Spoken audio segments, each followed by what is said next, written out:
Okay, so let's pick up with where we were. Okay, so part C was to find the currents in each of these delta connected sources. So find IBA, current flowing from here to here. So let's call that IBA, IAC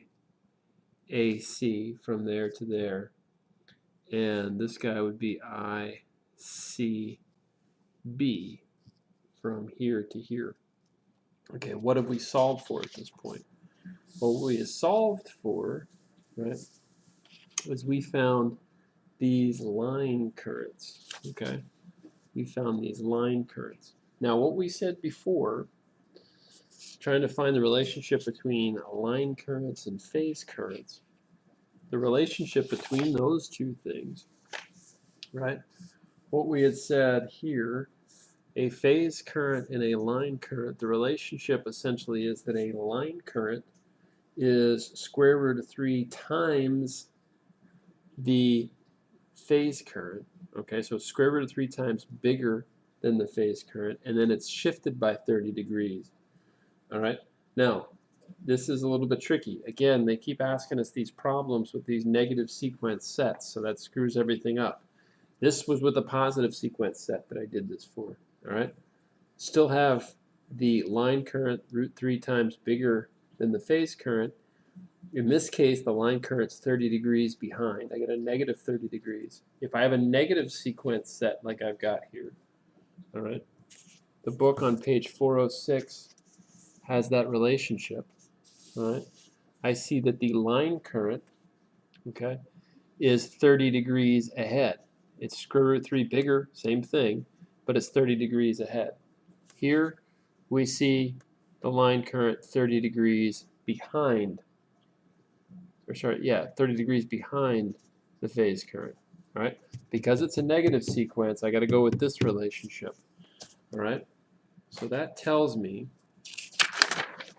okay, let's look at what we know. All right, what have we solved for? Part C of this problem. Okay, this again, remember this was problem 11.19, part C.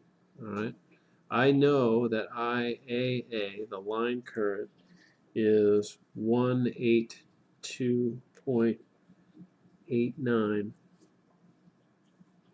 with an angle of 6.87 degrees. Okay, now I need this current. Okay, so because it's a negative sequence set, like I've got here, I know the negative sequence set, the phase current, in this case, the phase current from B to A, IBA, okay, is IAA, the line current. It is square root of 3 smaller, okay? And in this case, because it's negative sequence, E is shifted back 30 degrees, okay? He's 30 degrees behind the line current. All right, so what does that give me? 182.89 divided by square root of 3, we know is 105.59, okay? The angle is going to be 6.87 minus 30, right? 6.87 minus 30, so that becomes 6.87 minus 30, negative 23.13 degrees, okay? And if I look at the other currents, okay, right, the other currents aren't too hard to find, all right, all right, if I want to get now IAC, this current, IAC, or